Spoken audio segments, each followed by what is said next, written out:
This is a new podcast from Alpha Business Media. Welcome to the deep dive. Today we're plunging into a paradox that's, well, it's truly captivating. How can a country make such incredible strides in poverty reduction, yet consistently remain one of Asia's slowest growing economies? It feels contradictory, doesn't it? It really does. And at the heart of this enigma, for the country we're focusing on, Nepal, lies its vast, often invisible shadow or informal economy. Our mission in this deep dive is basically to unpack the findings of a comprehensive investigation by Alpha Business Media. We want to explore the contradictory impact of this hidden sector on Nepal's GDP, employment, and even its social stability. The sources we've got in front of us today are the very core of that investigation, so they should allow us to, extract the most important nuggets of knowledge. Yeah, and it's really vital to recognize that for Nepal, the informal economy isn't just some minor issue or a fringe element. It's actually a dominant feature of their economic landscape. Oh, absolutely. Yeah. It simultaneously serves as a lifeline for millions and, at the same time, an anchor holding back formal growth. This means that if you only rely on official macroeconomic indicators, you're getting a significantly distorted picture of the economic reality because so much vital activity is just unrecorded. Right, it's not just missing numbers. No, it's about fundamentally misunderstanding where the economic pulse of the nation truly beats. Imagine, trying to navigate a ship with a compass that only shows you maybe 20% of the ocean. Yeah, not going to end well. Exactly. Policy decisions based solely on that formal data aren't just ineffective. They can actively steer the country in the wrong direction, bypassing the very population they're supposed to serve. So given this backdrop, what does this tell us about understanding economic development and job creation, not just in Nepal, but maybe in countries facing similar challenges around the globe? Let's find out. Okay, let's begin by trying to grasp the sheer scale of Nepal's informal economy. It's really quite staggering when you look at the figures. It is. Estimates range pretty widely, from around 38.7% up to a whopping 51% of GDP. 51%. Wow. Yeah. To put that in money terms, we're talking about an estimated 2.2 trillion Nepalese rupees annually.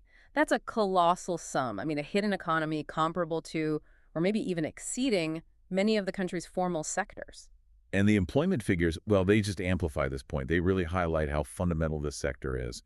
The World Bank estimates that a staggering 82% of Nepal's workforce is in the informal sector. 82%. That's the World Bank figure. Now, other sources, like Nepal's Central Bureau of Statistics, they put it a bit lower, maybe 62.2%.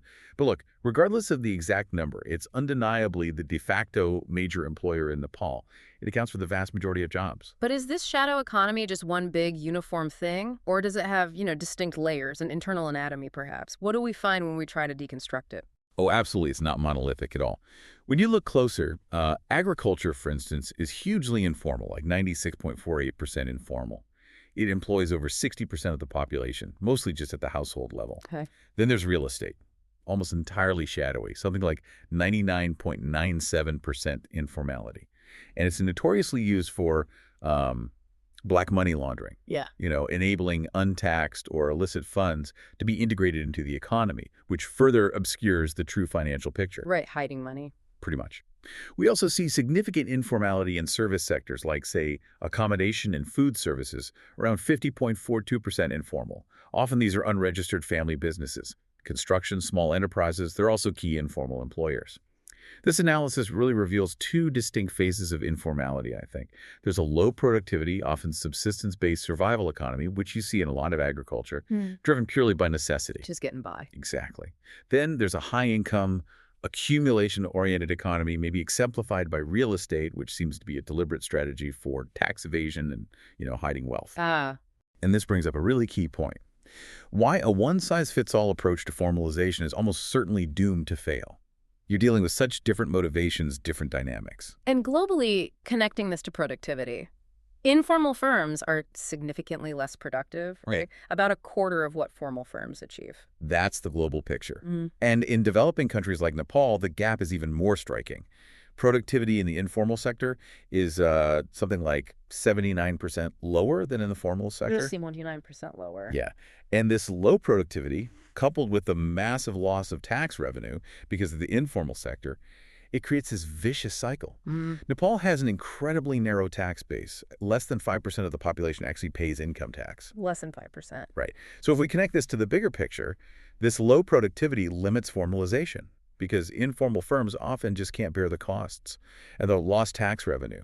Well, it starves the state of funds for crucial investments like infrastructure, education. The things needed for growth. Precisely. This reinforces low growth, and it's a key reason why the World Bank consistently notes Nepal's overall low economic growth. It's like a car trying to run on fumes. I mean, it might keep moving, but it's constantly starved of the fuel it needs for real acceleration and, long-term health. So given these stark figures, the natural question is, why does this informal sector not just persist, but actually thrive in Nepal? It's clearly not just about people choosing to work off the books, is it? You're absolutely right. It's often a rational response to what we could call the burden of governance. I mean, look at Nepal's history, chronic political instability, 13 governments in just 17 years. 13 in 17 years. That's incredible instability. It leads to profound policy inconsistency, disrupts any long-term planning, and deeply, deeply undermines investor confidence. Then you add cumbersome bureaucracy, incredibly complex registration procedures, high administrative costs for businesses, widespread corruption. It all adds up to major barriers to formalization. And the tax system itself. Also perceived as overly complex and burdensome. It just creates strong incentives for evasion. So digging deeper then, it becomes clear that for many, maybe most, working informally isn't some anomaly, but a perfectly rational response to a dysfunctional formal system. Exactly. The system imposes significant costs. You mentioned taxes, compliance, red tape, but often without offering, benefits that actually match up, like stability, protection of property rights, or efficient public services. So operating informally isn't an aberration. It's a logical strategy for survival and, frankly, for doing business. And then you shift to the failure of the formal sector itself. The acute shortage of suitable employment opportunities is a main driving force pushing people into informality. Nepal's economic growth simply hasn't created enough quality jobs. And the youth unemployment figures are worrying, I saw. Alarming, really, sitting at 20.36%. And Wow. every single year, between 400,000 and 500,000 young people enter the labor market. The formal economy is just unable to absorb them. Plus, there's that issue of the skills mismatch, isn't there? Yes, a significant one. Outdated curricula, inadequate vocational training. It means that even graduates are often poorly prepared for the demands of the modern formal job market. So the informal economy ends up becoming the default employer. Essentially, yes. Yeah. It acts as the country's largest, albeit significantly underfunded, youth employment and social inclusion program, almost by default. Let's turn our attention now to the dual impact of this. First, maybe the informal sector as a kind of hidden national resource. It absolutely is, especially when you look at poverty reduction. Remittances, that's the money sent home by Nepalese working abroad, largely flow into the informal consumer economy. And they have been the main driver behind Nepal's really impressive success in having its poverty rate in just 7 years. Having it in 7 years is remarkable. It is. And this sector acts as a critical social safety net, particularly for the poor and vulnerable. It offers flexibility, low barriers to entry, especially when formal opportunities are scarce. But this brings us squarely back to our core paradox. While these remittances undeniably create stability and reduce poverty, they mainly fuel consumption within the informal economy. They're not really being channeled into formal productive investment. Precisely. So it creates this stable but ultimately stagnant economic model.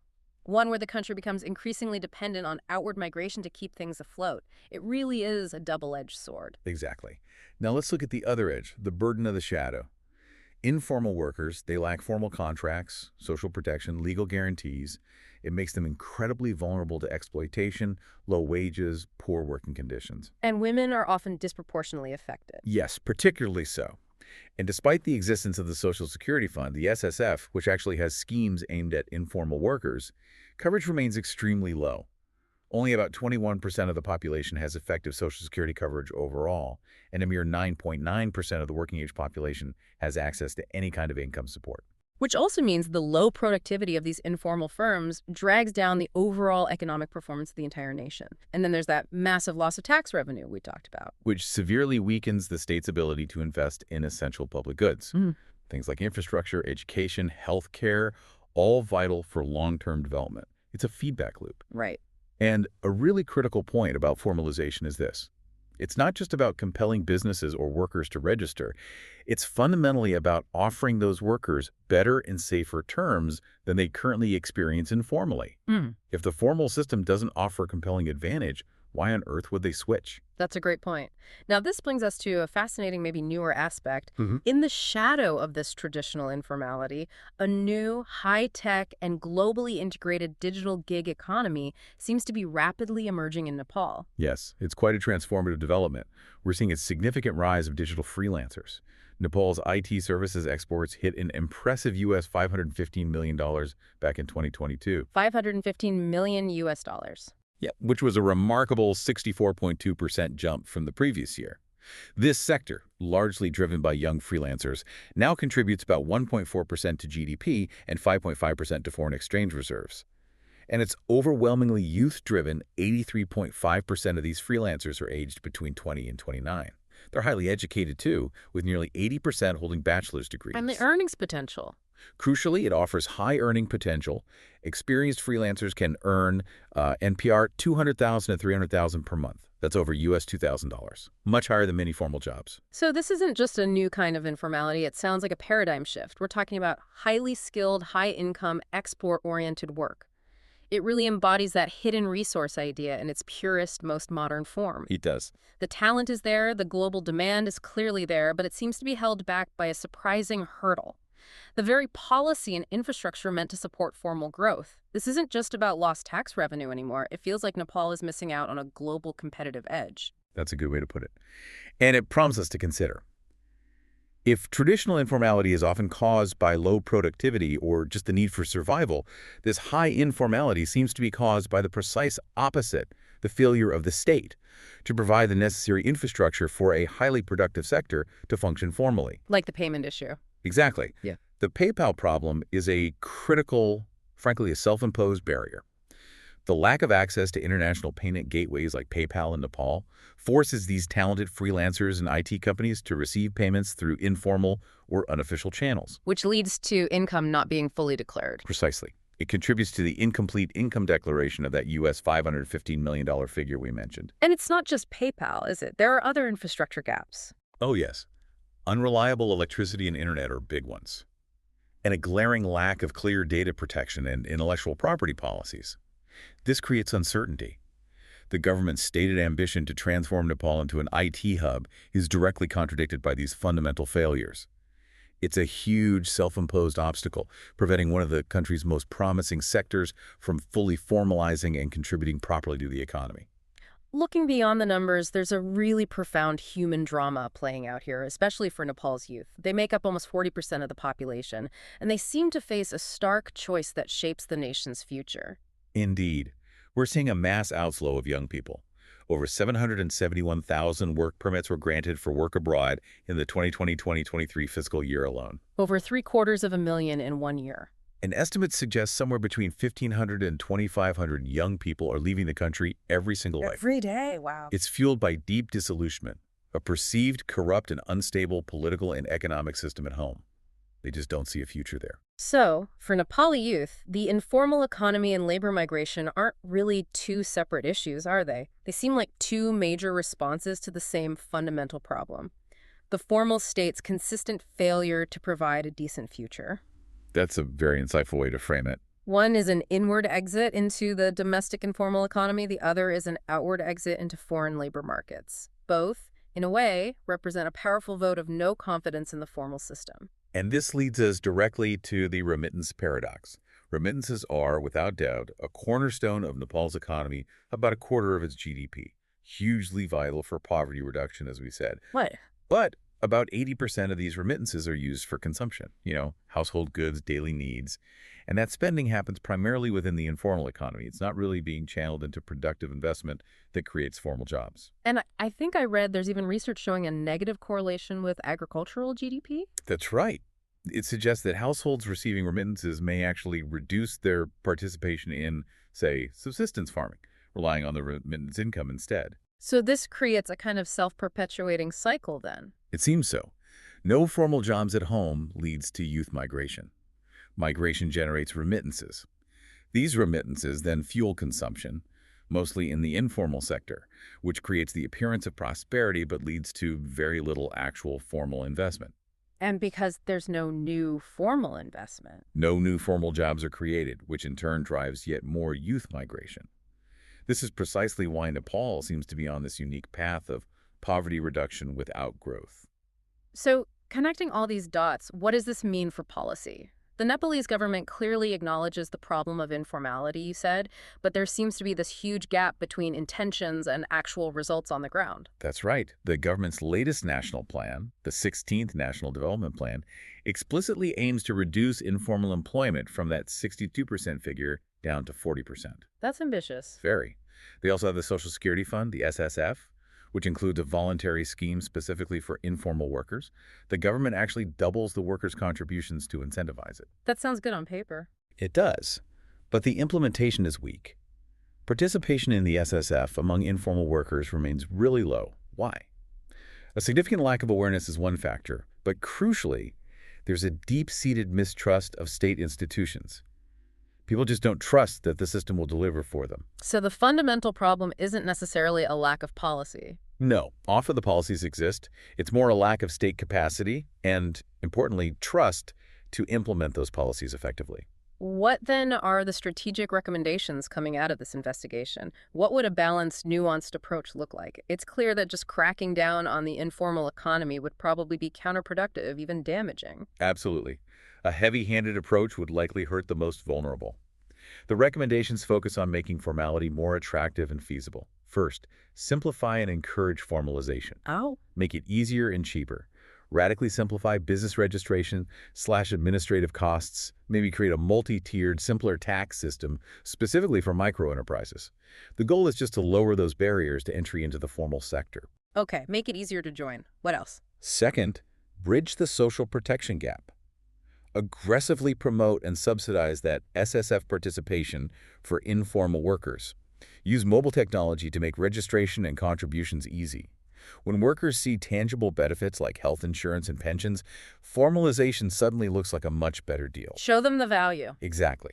Third, build those digital rails we talked about. This feels like low-hanging fruit. Prioritize creating a supportive ecosystem for the digital economy that means implementing international payment gateways like PayPal, clarifying the tax laws for freelancers, and investing in robust, reliable digital infrastructure. This could formalize a high-value sector relatively quickly. Right, enable the high-tech sector. And finally, crucially, address the root cause, encourage formal job creation. The informal economy will only shrink significantly when the formal economy offers better alternatives. This means improving the overall investment, climate political stability, policy coherence are key, and investing in quality education and vocational training that actually meet market needs. Developing key productive sectors like hydropower and sustainable tourism could also be vital. so the big question remains, how can Nepal truly break this cycle of informality and migration? How can it embark on a path of sustainable, inclusive growth that offers a real future for its young population? So as we wrap up this deep dive, we've seen Nepal's informal economy is, well, it's a true paradox. It's a vital survival mechanism, a hidden resource keeping millions out of poverty, yet at the same time, it's a significant break on formal development and long-term sustainable growth. It's complex, definitely requires a nuanced strategic approach, not some kind of punitive crackdown. Absolutely. And as you, the listener, reflect on Nepal's situation, maybe consider how these insights about a dominant shadow economy might apply elsewhere, maybe to other developing nations, or even to hidden, unregulated sectors within your own economy, wherever you are. Understanding informality isn't just dry economics. It's crucial for gaining a true, unbiased insight into a nation's social fabric and its real daily workings. Which leaves us with this final thought. If the informal sector performs vital social functions like being the main source of employment or poverty reduction functions, the state, in its current form, often cannot reliably perform, how can governments effectively manage a transition towards formality without causing social upheaval? Particularly when addressing newer sectors like the digital gig economy, which are already highly productive but are often forced into the shadows by outdated rules and infrastructure. It's a fundamental challenge for development and certainly something to mull on until our next deep dive.